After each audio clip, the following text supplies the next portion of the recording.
see through it when it's thick as London fog. I'm from the city, baby, I done grew up on the small. And not to bring up old shit, I'm not a plunger dog. No Dalmatian, but I come through with 100 dog. And they don't bark, they bite. Let it spark, they might. Gotta walk straight, right? Turn the dark to daylight. Let them talk, they right. In your heart, stay light. Play your part, stay tight. Bosses fuck what they like. Don't you let them trick you out your spot and put that guy on. Rather cut them off and let a bygone be a bygone. When you ballin', you that nigga that they got they eye on. So I think I know just how I feel to be a Zion. Bustin' out sneakers. And we're back with another one. It's the Mark, it's the Koopa. Subscribe, like if you like. And guys, we're finishing Twisted Deformed Earth. This is your Twisted Deformed self-image. Your Twisted self-image Earth. I think that's what I'm going to title this one. Because today, we're talking about self-image. We're talking about the life you live and the life you try to live and why they are different. Why there's a disconnect there. Why you look at yourself differently than what is actually there. And the cognitive shortcuts that we take that make us feel this way, that make us feel inauthentic. Now there are ways to bridge the gap between what you want to be in your mind so that it doesn't feel so wide, so it doesn't feel so all-encompassing, you know, and so that you feel like you're on the right path. But to do that, we got to set up a little bit of a little bit of structure in our minds, and we need to learn how this shit works first. So allow me to indulge you. It's the Koopa. It's some random guy on the internet telling you about life and what is right and what is wrong. I'm not going to give you any credentials because honestly they don't matter. If you don't believe me, you don't believe me. Some people just sound smart, be honest. And 7 seconds into a video, you know whether this guy has valuable information or not. So, you know, fuck the credentials. I'm a guy who's lived life for long enough to tell you about this bullshit that is life. Gathered enough information to know about the brain. So we'll learn about it. I'd say if you know about these structures of the brain, it's going to be fairly easy to transform things and do what you want to do mentally to bring that into the physical realm.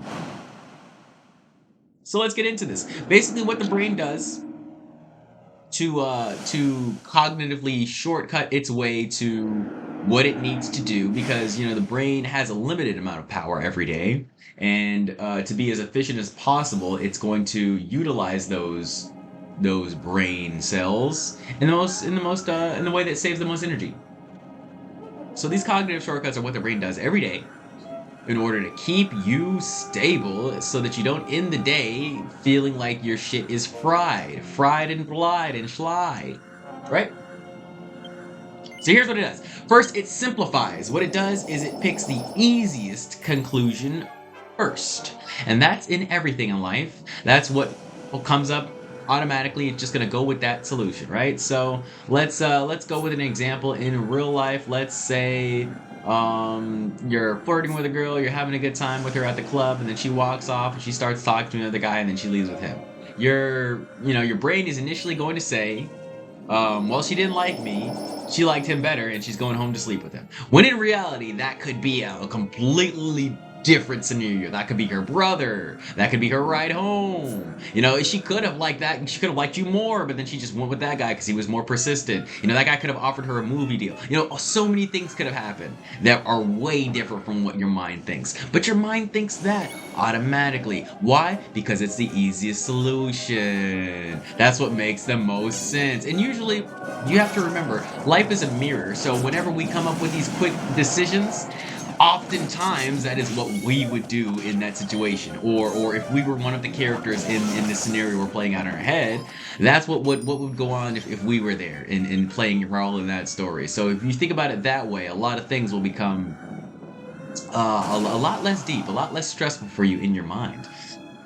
And then another thing the cognitive shortcut does is the filtering. Don't we love the filtering? So what the filtering basically means is that it just uses what your body needs at the moment, and it takes away all the other useless, boring, bullshit information that you could take in. It essentially skips over details that aren't really needed. in general.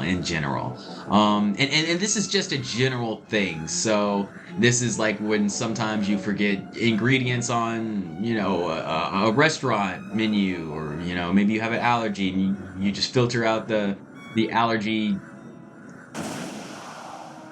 components or whatever. I've never had an allergy, so I don't know how really that works, but, or if you somehow forget to, because I feel like the only time I hear about people's allergies is when they're like actively getting killed by them. Like nobody ever warns you about their allergies. And if you are one of the people that warns you about their allergies, you do it far too often to be like just a light warning. You're like every day, every time there's something around that's allergic. There's no middle ground for the allergies. This is just like being a vegan, honestly. There's no middle ground for being a vegan.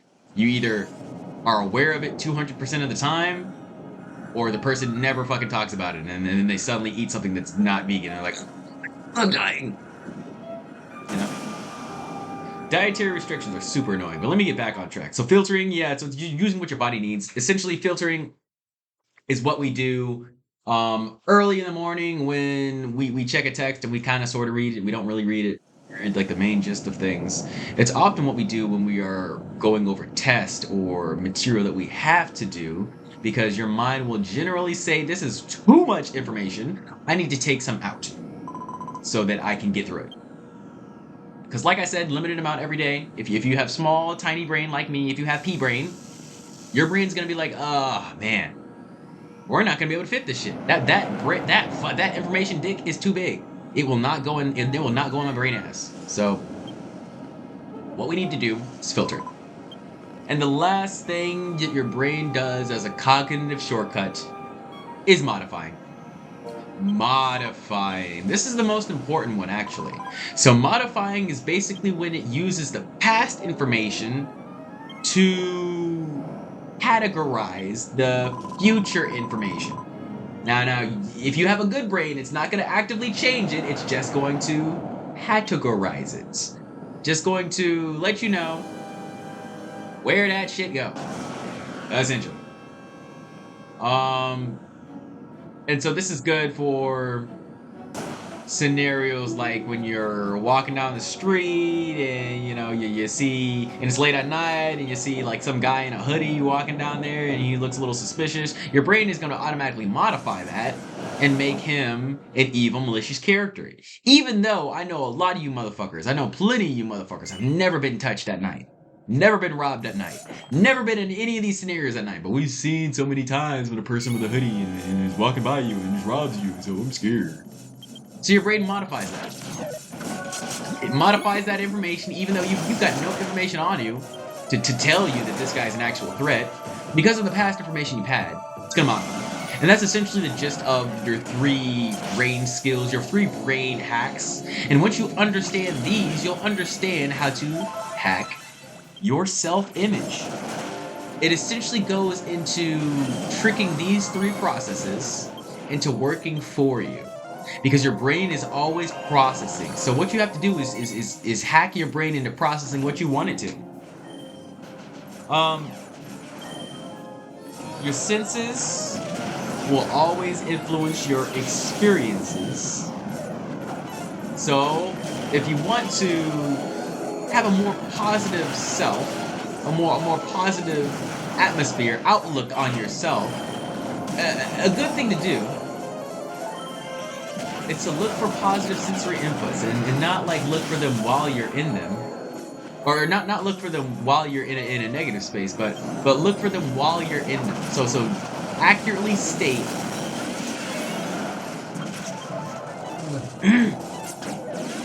save state your positive moments, your positive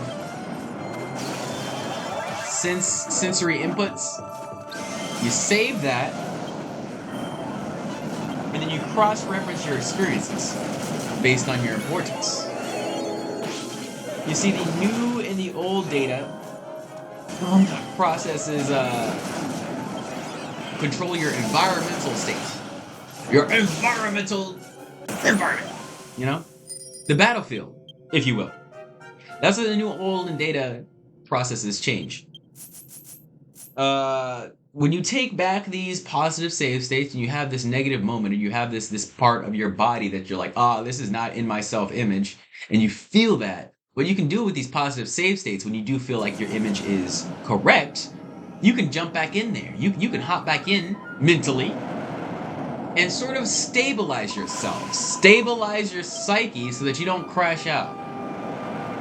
Because oftentimes when we're put in places that make us feel like we are out of our body, we tend to do things that are, well, out of our body.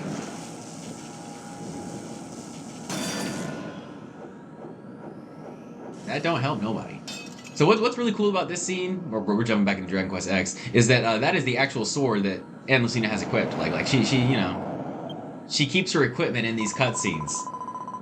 I just think that was cool. I don't know why. I don't know why I think that's cool, but I think that's cool. Yeah, man. So we're pretty much done with this dungeon. That was the boss. It was Nurgle. He's an asshole. But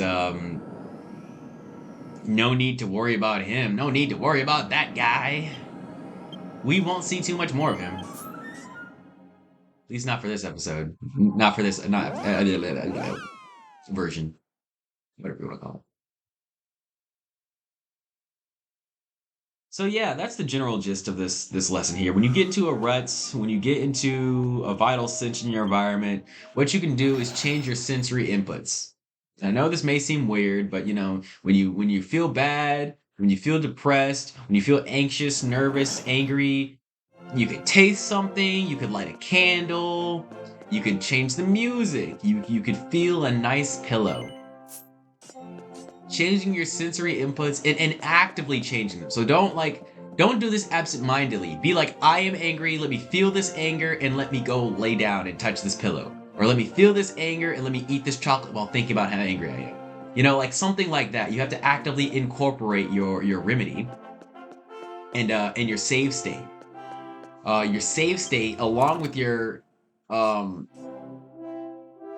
save state memory along with your sensory change is going to actively move your mind to a different state, a closer image of what you want to be. The closer image of where you want to go, naturally, and you'll be able to take the steps on how to make it there.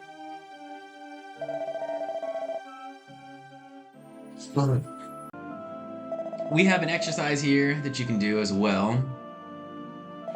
This one is, well, it's basically meditation. I talk a lot of shit about meditation, and I can't lie, that's like the main thing that's taking me through without needing to go to therapy, without needing to take any horrible medication, because I am mentally disabled. I'm a dumbass. But you don't have to have a disability to be a dumbass. I'm gonna tell you that right there. I'm just, willingly able to accept that I am not the smartest on earth. If I was, I'd have $1 million by now. But I'm not. So, because of that, I have to, do weird things to make myself stable, and I think the meditation is the main thing that's helping me. It's a beautiful thing. That you just stop and reflect. So I have this 6-minute one that I've been going over whenever I want to incorporate a feeling, a mood, a certain aspect of self that I just haven't fully embodied yet. What you're gonna do is take those first 2 minutes and relax yourself, relax your body, mind, spirit, soul. You don't need to do anything. First 2 minutes is just free meditation. And the next 2 minutes, you're going to reflect on those positive traits. What you want to do is in your life, think of an event that happened. Think of a time that went on. Right now we got Klaus here. He's thinking about that twisted, deformed Earth boss. Like look how good we were on that one. So he's thinking back to that. He's getting in his positive traits area. And then in the second 2 minutes of this meditation, you're going to think back into one time you did something that was perfect in your self-image. Just going to remember that moment. And then lastly, The last 2 minutes is going to be used to integrate the new trait that you want to change. Now we think about the past event that was bad, that you didn't necessarily like, or maybe even something that, this is less ethereal, less physical in the realm. Like, I just want to be more loving, more caring, more knowledgeable, more understanding, more patient. Whatever it is, you want to focus on that for your last 2 minutes, and that's a wonderful 6 minutes. Very easy to jump out in the beginning or the end of the day. I'd recommend meditating on this twice a day, 2 separate times. Or, just as often as you can, because the thing is, the more you do it, the more you get into that momentum, that rhythm, the more it's going to be easier to do. And I feel like this is just going to progress us further and further along until, man, we can't even recognize who we are anymore. Beautiful things, beautiful things.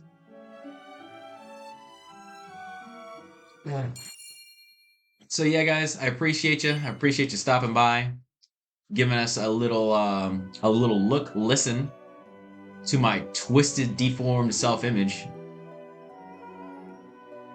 And I hope everybody has a good whatever day I upload this on.